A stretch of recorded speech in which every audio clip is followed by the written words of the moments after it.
প্রিয় BA third সেমিস্টারের ছাত্রছাত্রীরা, তোমরা যারা সোশ্যালজি সাবজেক্টে ফার্স্ট সেমিস্টারে সাপ্লি এক্সাম দেবে, তাদের জন্য আজকের এই ভিডিওটি অত্যন্ত গুরুত্বপূর্ণ। কারণ আজকের এই ভিডিওতে আমি তোমাদের যে প্রশ্নগুলো নিয়ে আলোচনা করব সেগুলো আমি বলে দিচ্ছি কী কী প্রশ্ন তোমার ইম্পর্টেন্ট রয়েছে, এবং তারপরেও ভিডিওতে আমি তোমাদের উত্তরগুলো নিয়ে আলোচনা করব।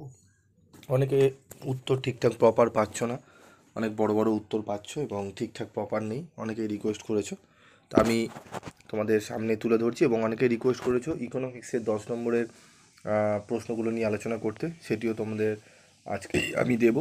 তোমরা ভিডিও দেখতে থাকো এবং তোমরা একটু ভিডিওগুলোর লিঙ্ক তোমরা তোমাদের বন্ধুদের মধ্যে শেয়ার করে দেবে, এবং যেমন বিভিন্ন গ্রুপ রয়েছে সেখানে শেয়ার করে দেবে। তো দেখো, 15 নম্বরের প্রশ্নের জন্য আমরা কোন কোন প্রশ্নগুলো পড়ব।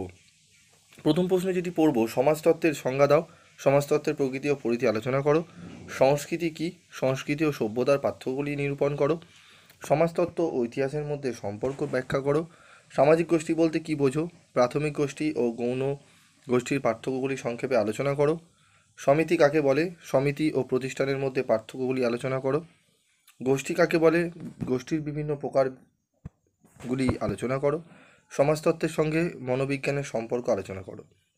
এই 7টি 15 নম্বরের প্রশ্ন তোমরা ভালো করে দেখে যেও, আশা করি তোমরা অনেকটাই উপকৃত হবে।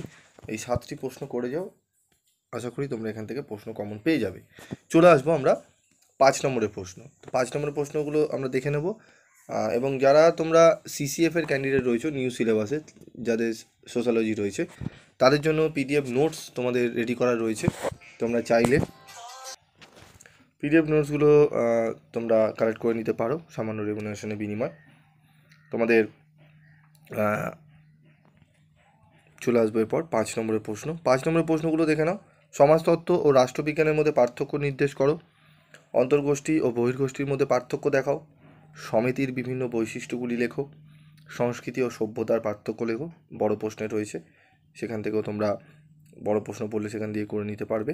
সামাজিক বিবর্তন ও প্রগতির ধারণাটি সংক্ষেপে লেখো, সমিতি ও প্রতিষ্ঠানের মধ্যে পার্থক্যগুলি উল্লেখ করো, সমাজতত্ত্ব ও নৃতত্ত্বের পার্থক্যগুলি চিহ্নিত করো, সম্প্রদায়ের মূল বৈশিষ্ট্যগুলি কী কী, জনপ্রিয় সংস্কৃতি ও উপভোক্তা সংস্কৃতি বলতে কী বোঝানো হয়, সামাজিক বিবর্তনী ও প্রগতির ধারণা দুটি সংক্ষেপে আলোচনা করো, নির্দেশক গোষ্ঠীর সামাজিক গুরুত্বের ওপর একটি টিকা লেখো।